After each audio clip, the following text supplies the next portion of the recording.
I thank my colleague, the gentleman from New Jersey, and I thank you for your leadership as a medical doctor. And it is a real special thing in this chamber that we have pro-life patriots who represent medicine, the profession of law, mothers, fathers, people who understand life from the most intimate fashion. I happen to be a pastor, and it was 40 years ago that I had just accepted a call to my first church out of divinity school. I was busy in that ministry and getting started and didn't take too much notice of Roe v. Wade. But it was in 1978 where that issue hit me full square in the face when two wonderful young people in my church came to my office and said, "Pastor, we have a problem."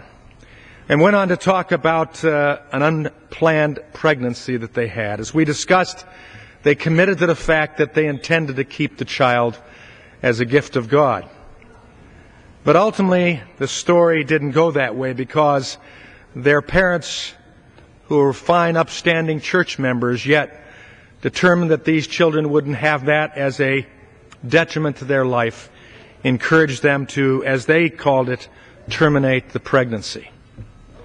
It broke my heart, and I watched the pain on these two young people go on even to this very day, 40 years later.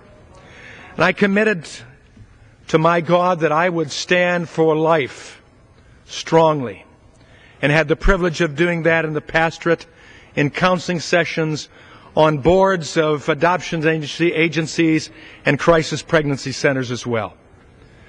But it was just a few years ago, 6 years to be exact, when I held in my hands little John Timothy Walberg, my first grandson, along with his twin brother, Micah Todd Walberg.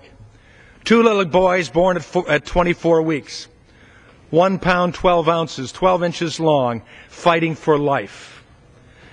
They had been born just down the corridor from where abortions were being done on those same age children.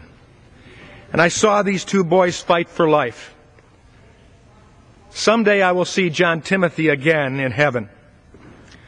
But I thank God that little Micah Todd is alive, 6-year-old, growing, strong, healthy, a gift of God. The framers of our Declaration of Independence went to their knees many times. They understood the value of politics, but they also understood the value of truth. Truth that came not from man, but truth that came from God. Truths such as these, where it said in Psalm 127:3, "Behold, children are a gift of the Lord. The fruit of the womb is a reward."